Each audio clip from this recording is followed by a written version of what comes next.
The courtroom was silent, all eyes fixed on Sylvia Jackson as she prepared to plead guilty to a crime she didn't commit. The question lingered. What fear or secret was holding her captive? She dressed in a simple navy blue blouse and black slacks. She exuded a calm that contrasted sharply with the whispers among the crowd. This was the woman who had built the Lincoln Community Center into a lifeline for dozens of struggling families in Springfield, Missouri. How could she be sitting here, accused of stealing from the very people she had devoted her life to helping? The judge, Henry Colburn, a man infamous for his no-nonsense approach, sat at the bench, like a gavel striking wood, fluorescent lights above masking his expression. His silver-framed glasses reflected the harsh.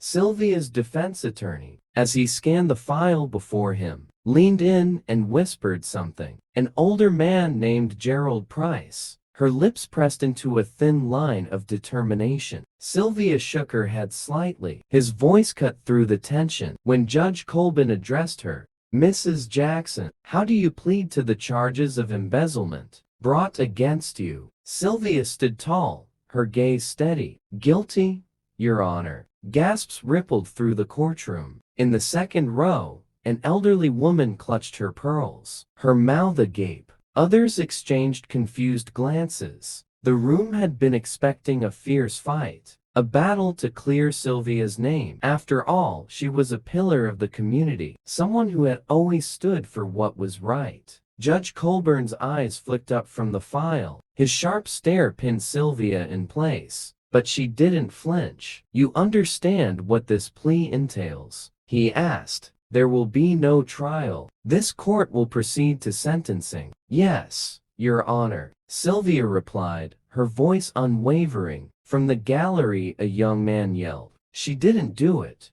She wouldn't steal. His outburst was met with murmurs of agreement, but the judge quickly banged his gavel, restoring order. Sylvia turned her head slightly toward the crowd, her expression soft but resolute, as if she wanted to say something, but knew she couldn't. Judge Colburn leaned back in his chair, his fingers steepled. He studied Sylvia intently for a long moment, before shifting his gaze to the prosecutor. Before we proceed, I need a brief recess. The murmurs resumed, louder this time, as people tried to make sense of what was happening. Sylvia's attorney looked as puzzled as the rest, but she didn't ask him for clarification. Instead, she clasped her hands in front of her and stared straight ahead, a storm of emotions carefully concealed behind her calm demeanor. The judge rose, signaling the bailiff to escort Sylvia to a side chamber. The crowd erupted into frantic speculation as the doors closed behind her. What's going on?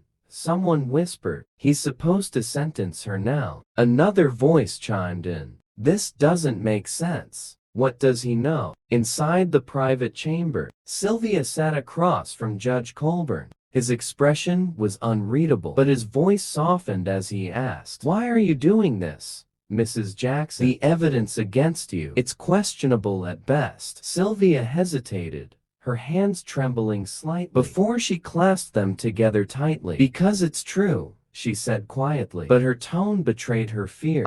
I'm guilty." Judge Colburn narrowed his eyes. "I don't believe that for a second." The tension shifted. It wasn't just about guilt or innocence anymore. It was about something much larger, something deeper, and Sylvia knew that whatever she said next could change everything. The courtroom's noise seeped through the walls, like a distant hum. As Sylvia sat in the private chamber, Judge Colburn, still perched on the edge of his chair, leaned forward. His weathered face, marked by years of weighing justice, carried an expression that was both stern and curious. "I'm going to ask you again," he said, his voice a notch softer but no less commanding. "Why would someone with your reputation, a spotless record and decades of community service, plead guilty to something like this? It doesn't add up." Sylvia's gaze dropped to her hands, folded tightly in her lap. She took a shaky breath. "Your Honor, sometimes people do things they wouldn't normally do when they're left with no choice." Colburn straightened, the weight of her words sinking in. No choice. Are you saying someone coerced you? Sylvia's lips parted as if to answer, but then she clamped them shut. Her eyes darted to the corner of the room, where the fluorescent light flickered faintly. The silence stretched heavy and oppressive. Mrs. Jackson Colburn pressed. You need to understand that withholding the truth here could result in a gross miscarriage of justice. Not just for you, but for everyone involved. Tears welled in Sylvia's eyes, but she blinked them back. You don't understand, she whispered, her voice trembling. If I speak, people I love could get hurt. The judge studied her carefully, his mind racing through the possibilities. He leaned back, his chair creaking under the strain. I'll be honest with you, he said finally. This case smells rotten. The evidence is thin, and the timeline doesn't align. I don't believe, for a second, that you embezzled that money. And I think you're protecting someone. Am I wrong? Sylvia shook her head almost imperceptibly. You're not wrong, she admitted, her voice so low it was barely audible. But I can't prove it. Colburn let out a heavy sigh, then rose from his chair and began pacing the room. Here's what I'm going to do, he said, stopping to face her. I'm ordering a recess. I'll need time to review the prosecution's case in greater detail, and in the meantime, I'll be having a word with your attorney. Sylvia's head shot up, her eyes wide with fear. Please, she pleaded, don't dig too deep. You don't know what you're dealing with. Colburn's expression hardened. I've been on this bench for over 2 decades. Mrs. Jackson, if there's one thing I've learned, it's that fear often masks the truth, and I can't ignore the truth. With that, he signaled to the bailiff outside the door. Take Mrs. Jackson back to her attorney, he instructed. We'll reconvene in 2 hours. As Sylvia was escorted out, her shoulders slumped in quiet resignation. The judge stood in the chamber alone, staring at the file on the desk. The room was silent, but his thoughts were deafening. He knew there was more to this story, layers of deceit and manipulation that hadn't yet been peeled back. Back in the courtroom, the audience buzzed with speculation. As Sylvia re-entered, her face unreadable, Gerald Price, her attorney, leaned in to whisper what happened in there. Sylvia shook her head slightly. He's not going to let this go, she said softly, and that might be a problem. When the recess ended, the courtroom fell silent, the air thick with anticipation. Sylvia sat beside her attorney, her hands clasped tightly together. Judge Colburn returned to his seat, carrying a demeanor that felt heavier, more deliberate. He shuffled some papers, glancing once at Sylvia before addressing the room. During the recess, I reviewed the case materials again, he began, his voice steady but edged with something electric. There are inconsistencies here that can't be ignored. A ripple of murmurs spread across the room. Sylvia's attorney glanced at her, but she didn't meet his gaze. Her eyes remained fixed on the judge. Colburn continued, Mrs. Jackson, the prosecution claims that you embezzled over $200,000 from the Lincoln Community Center, yet the evidence presented, a series of bank transactions traced back to your account, doesn't align with your employment timeline. The largest transactions occurred during periods when you were out of the state, on approved leave. Furthermore, he paused, adjusting his glasses. There's a troubling lack of corroborating evidence. Beyond these bank records, no witnesses, no surveillance footage, nothing. The prosecutor, a sharp, suited man in his late 30s, rose from his chair. Your Honor, the defendant has already pleaded guilty. The evidence. Colburn raised a hand to silence him. Sit down, Mr. Langley, he ordered, his tone brooking no argument. I'm not finished. Langley sat reluctantly, his jaw tight. The judge turned his attention back to Sylvia. Mrs. Jackson, giving you one last chance. If there's anything you haven't told this court, now is the time. Sylvia's shoulders tensed. Her attorney leaned over, whispering, don't say anything. Let me handle this. But Sylvia didn't respond. Slowly, she rose to her feet, her hands trembling as she gripped the edge of the table. I didn't take the money, she said, her voice cracking slightly. The crowd stirred, some leaning forward in their seats. But I had to say I did. I was threatened. The judge nodded, urging her to continue. Threatened by whom? Sylvia hesitated, her gaze darting to the gallery. She spotted a man seated near the back, a middle-aged figure in a gray suit. His expression was cold, calculated. Her voice wavered as she said, "My supervisor, Philip Cardon." The name sent a shock wave through the courtroom. Philip Cardon was a well-known figure in Springfield, a respected businessman, and a frequent donor to the Lincoln Community Center. The murmurs grew louder, but Judge Colburn banged his gavel, restoring order. Sylvia took a shaky breath and continued. He told me that if I didn't take the blame, he'd make sure my family paid the price. My daughter, my grandchildren. I couldn't risk it. I thought." Her voice broke. "I thought I was protecting them." Colburn's expression darkened. "Do you have any evidence to support this claim?" Sylvia shook her head. "No." He was careful. "Everything was done verbally. No paper trail, no recordings." The judge turned to the prosecutor. "Mr. Langley, were there any investigations into Philip Cardon's connection to this case?" Langley hesitated. "No, Your Honor. He wasn't considered a suspect." Colburn's lips pressed into a thin line. "I'm ordering an immediate investigation into Mr. Cardon's activities," he declared. "Until further notice, this case is adjourned." The courtroom erupted into chaos. Some people cheered.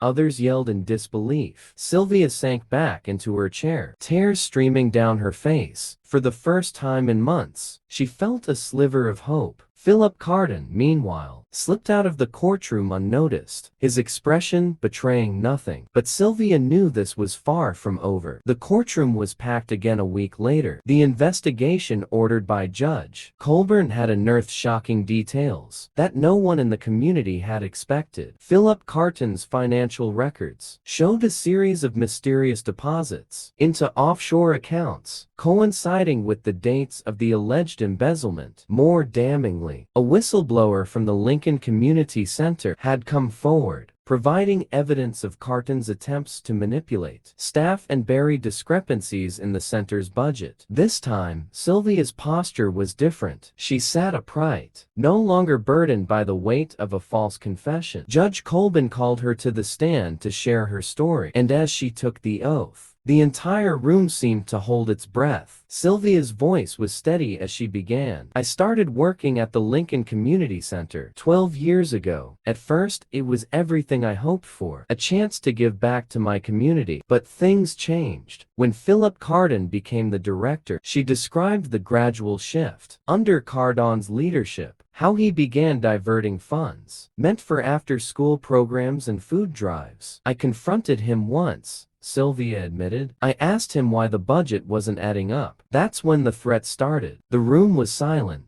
every eye fixed on her. As she recounted the chilling details, "He told me that if I valued my daughter's safety, I'd keep my mouth shut."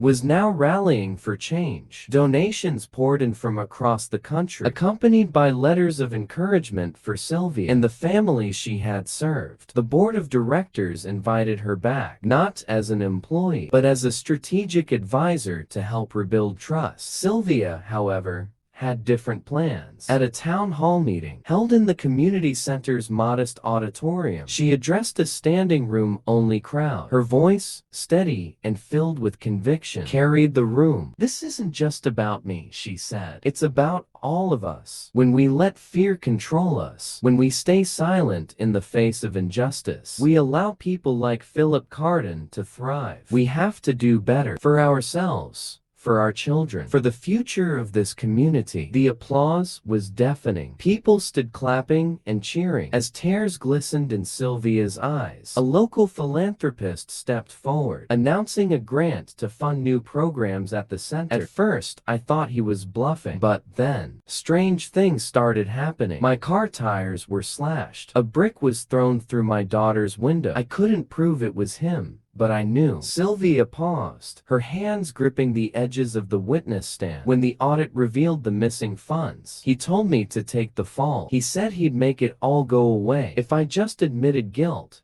I didn't know what else to do." A man in the back row whispered, "Unbelievable," and others nodded in quiet agreement. The prosecutor rose for cross-examination, but his questions lacked the bite they'd had before. The evidence against Cardon was overwhelming, and Sylvia's testimony was the final piece of the puzzle. When she finished, Judge Colburn looked at her with an expression that was both stern and kind. "Mrs. Jackson, your courage in coming forward has not gone unnoticed. You've endured something no one should ever have to face, and your willingness to stand up for the truth is commendable." The judge turned to the gallery. "This case highlights a troubling reality: how fear and power can be weaponized against the vulnerable. It's a reminder that justice isn't just about laws, it's about people." Sylvia stepped down from the stand to a round of applause from the audience. For the first time, she allowed herself to smile, a weight lifting from her shoulders. But she knew this wasn't just about clearing her name. It was about making sure no one else would ever face what she had endured. The courtroom's energy lingered long after the gavel struck to adjourn. Reporters swarmed outside, microphones thrust forward to catch any word from the key players. But Sylvia, escorted by her attorney, moved quickly through the chaos. Her goal wasn't to bask in the spotlight, but to return to her family, who had waited tirelessly for her vindication. A week later, the story had spread far beyond Springfield. News outlets across the country reported on how a respected community leader had been coerced into taking the fall. Taking a deep breath, she began. "When I first stood in that courtroom, I was terrified. Terrified of what would happen to my family, to my reputation, to everything I had worked so hard to build. But fear doesn't get the final word. Truth does." Her words were met with nods and murmurs of agreement. She continued, her voice steady and warm. "The past year has shown me that standing up for what's right isn't easy. It takes courage, and sometimes it takes others believing in you when you don't believe in yourself. But when we come together, when we refuse to let fear divide us, there's nothing we can't overcome." She paused, her eyes scanning the faces in the crowd for a corrupt supervisor. The hashtag #HatJustice for Sylvia began trending, with thousands sharing messages of support and outrage over what she had endured. Back in Springfield, the fallout was swift. Philip Carton was arrested after investigators uncovered even more financial misconduct tied to other organizations he had worked with. His polished reputation crumbled overnight, and his trial loomed as the town braced itself for more revelations. But Sylvia's story wasn't just about one man's greed. It was about a community waking up. The Lincoln Community Center, which had become a symbol of betrayal, with Sylvia leading the charge. And it didn't stop there. Her story inspired neighboring communities to re-examine their own leadership and policies. She began receiving invitations to speak at schools, churches, and town halls, where she shared her experiences and urged others to stand up for what was right, no matter the cost. For Sylvia, the journey had been harrowing, but it had also been transformative. She had faced fear, endured humiliation, and nearly lost everything, only to emerge stronger. Her name was now synonymous with resilience and courage, a reminder that even in the darkest times, the truth has a way of finding its light. Months later, Sylvia stood on the steps of the Lincoln Community Center, now bustling with activity. The renovations were nearly complete. The once dull walls, now painted with vibrant murals created by local artists, carried boxes of supplies into the center storerooms. Sylvia had been asked to deliver the opening speech for the center's grand reopening. As she looked out at the crowd, friends, neighbors, and supporters from all over the country, she felt an overwhelming mix of gratitude and purpose. This community isn't just a collection of buildings or programs. It's us. It's the single mother who needs childcare so she can work to provide for her kids. It's the young man who dreams of going to college but needs a safe place to study after school. It's every one of us who has ever felt overlooked or unheard. And together, we're stronger. The crowd erupted into applause, and Sylvia smiled, her heart full. She thought of her daughter and grandchildren standing proudly in the front row. Sylvia knelt to the girl's level, her smile soft and genuine. "You're welcome, sweetheart. And you know what? This place belongs to you. Now, make it something amazing." The girl beamed and ran back to her mother, leaving Sylvia with a profound sense of fulfillment. The road ahead wasn't without challenges, but for the first time in a long while, Sylvia felt ready to face them. The moral of Sylvia's story echoed far and wide. When fear and injustice rise, it's the courage of individuals and the unity of a community that shine the brightest. And sometimes it takes just one voice, speaking the truth, to spark a movement that changes everything. If you enjoyed this story, make sure to like this video to support us. Don't forget to subscribe to our channel for more gripping and inspiring stories. Hit the bell icon to stay updated with our latest uploads. Share this video with your friends and family together. Let's spread the message of courage and hope.